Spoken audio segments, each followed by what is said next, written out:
Welcome back to yet another edition of Pushing the Pod. We're blowing up your timelines here on a Monday morning. Brought to you by FanDuel Sportsbook. Make every moment more. We're blowing up your timelines for good reason. We have a lot of news coming down here on Black Monday, and Black Monday only makes sense for the Silver and Black as they fire Pete Carroll out after one season as the head coach. Obviously, when you get the number one overall pick, things tend to have gone south.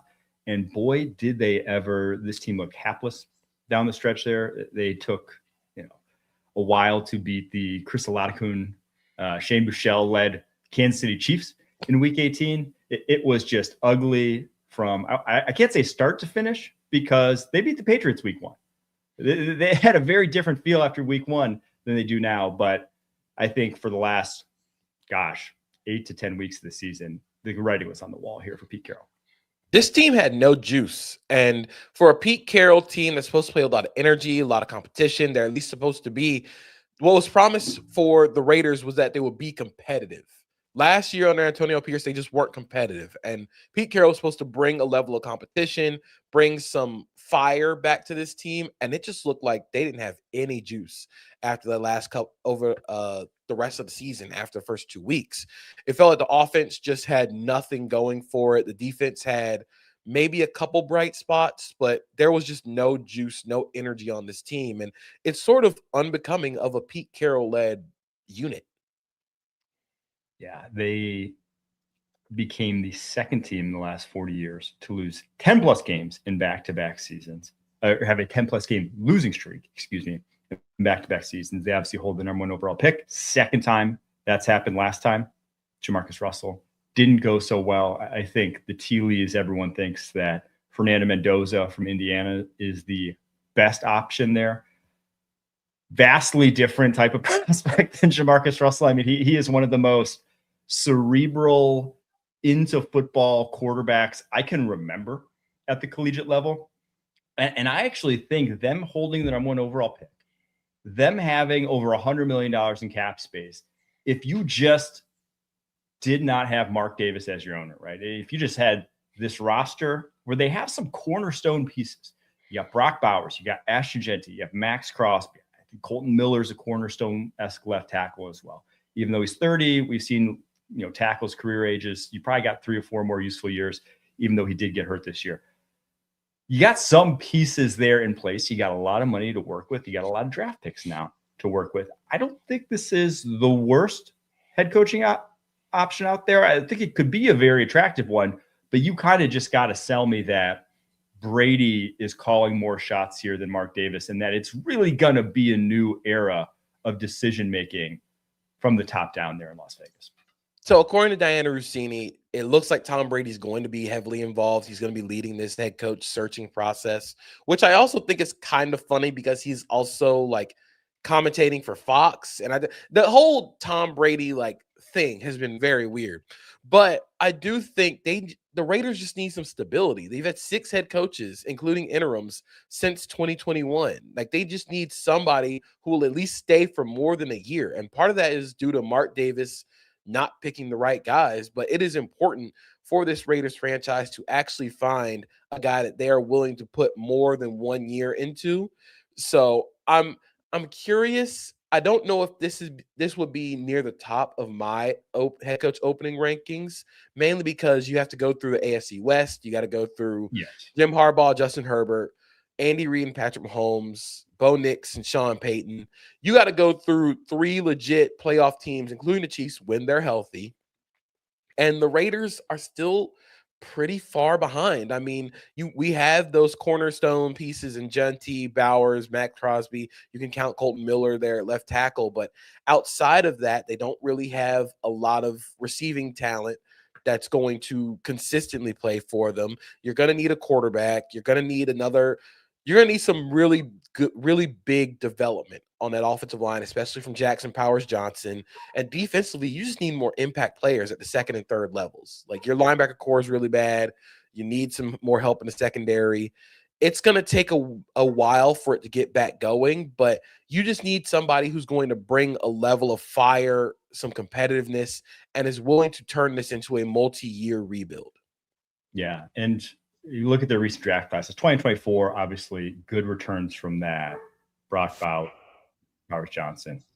Outside of that, there was not, this past year's draft class had some of the worst returns of any team that had, legit draft capital. They had 5 top 100 picks. They were Ashton Genty, Jack Bech, Darian Porter, Caleb Rogers, Charles Grant. You can't, Genty obviously I think is still good, but he was not able to, at least right out the gate, overcome poor run blocking front.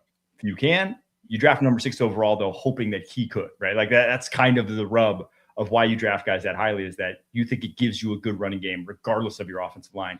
It did not year one. And then every other guy in that top 100 just like kind of a wash of a rookie season. There was not much to write home about. Some of the guys you knew, like Charles Grant was a project. You knew that was going to be the case. Darren Porter was a project. You knew that was going to be the case. But like Jack Bech not even getting time there, definitely concerning, considering he was like a veteran wide receiver coming out. That should not have been the case. So early returns from that year's class, not great. And you go back to like the Tyree Wilson, Michael Mayer, Byron Young year, all you really got out of that's Trey Tucker at this point. Michael Mayer's a solid number 2 tight end. Tyree Wilson, you're still hoping maybe develop some, but like he was old coming out of the draft.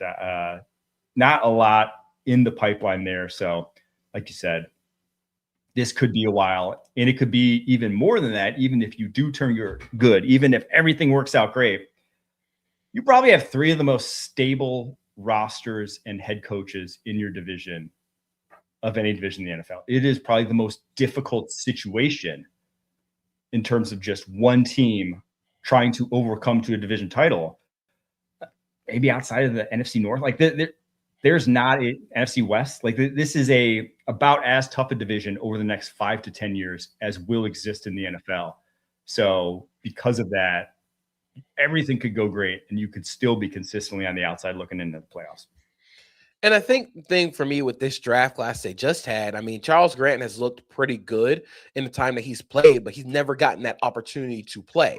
That's the thing with Jack Bech. Jack Bech has never gotten the opportunity to play, even with Jacoby Myers out of the off the roster. Dante Thornton has been sort of pigeonholed into one role for him on this team. Caleb Rogers has not been able to play. Those are the big issues. You draft a lot of projects on day 2, but you never give them the reps to learn and grow. And so that's where I sort of think, yes, the roster talent isn't that great, but I think coaching and development hasn't done them any good either. So this next head coach, this next head coach they bring in has to emphasize player development. They have to hire a good staff to help get these guys along, because you invested capital in these guys. They're not day 3 swings. These are day 2, round 3 picks. You got to have these guys work out to fill out your roster. It's a great segue. We're going to look at some of the names we think could be the next head coach who we'd like to see right after a quick break. The new era of UFC on Paramount Plus comes out swinging. Yes. Show-stopping highlight machine Justin Gaethje collides with Liverpool phenom Paddy Pimblett in a must-see main event for the interim lightweight belt. This is how I get down. And Hall of Famer Amanda Nunes returns. She's the best ever. To take on bantamweight champion Kayla Harrison in the biggest women's title fight of all time. UFC 324, Saturday, January 24th, only on Paramount Plus. All right, who do we want to see as the next Raiders head coach?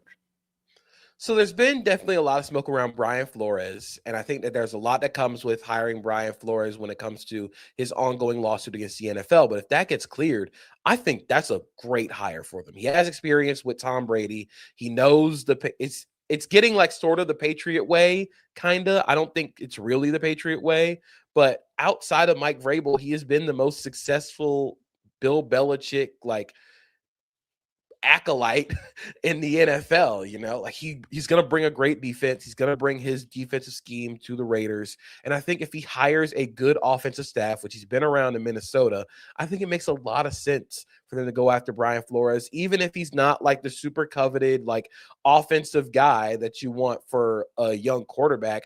I sort of think that this year, you can't go looking for an offensive coach. This is not going to be a year for the the young offensive mind that you bring in to make a head coach, because there's just not a lot in the pool. So I would say Brian Flores. Yeah, if you wanted a good young offensive coach, You should have jumped in the pool last year, but I think Brian Flores would be a great hire for them.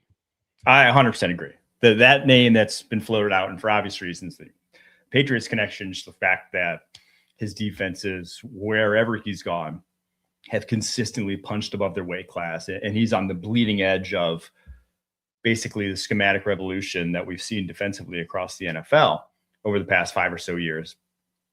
All those reasons, I think that would be as slam dunk a hire. And I think the other reason being that, like, he isn't as in demand because of the lawsuit against the NFL, that a lot of front offices would shy away from it. But with the Brady connection, he knows firsthand that, like, Brian Flores is an absolute dude. I love the guy as a head coach, as a defensive coordinator. I think that is literally as good as you can possibly do in the Raiders' current situation. I do not think you could do any better than Brian Flores right now.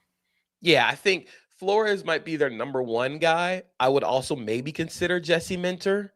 I think if he wants to leave, and depending on whatever happens with the Ravens, because if the Ravens end up firing John Harbaugh, I think they're going to go after Jesse Minter hard. And if they throw a bunch of money at Jesse Minter to come be the head coach of the Ravens, he probably will take that job. But Minter also has done a really good job with what has been a rebuilding Chargers team. Like, we forget because they've been to the playoffs for what is now the third straight year or second straight year under Jim Harbaugh.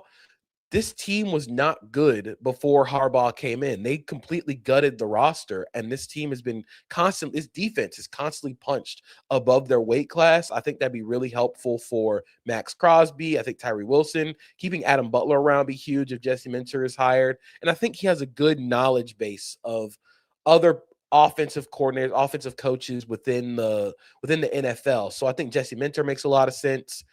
Vance Joseph could be another potential hire here, where you just want somebody who can bring the defense up to a normal level. And the offensive minds that are out there, you obviously always think when you have the number 1 overall pick and you got a rookie quarterback, and that's going to be, I think Geno Smith's still on this roster. I don't think you're necessarily having to throw whoever is the rookie, but you do want the situation of development, right? We don't want to be sitting here a year from now saying they fired their offensive coordinator, he's on his second, third play call or whatever.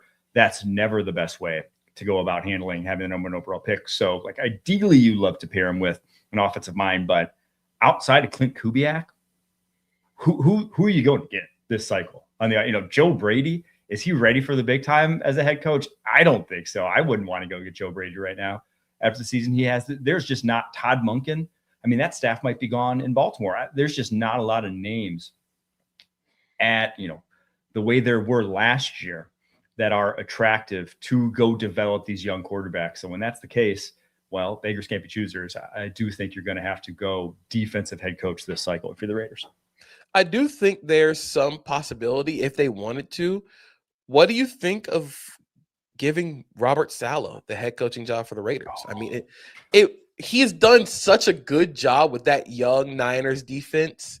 And I think you can sort of give him a mulligan for the Jets era because he I don't think Zach Wilson was great. And I think the Aaron Rodgers thing was really, really rough. But once he got fired, that Jets team got worse.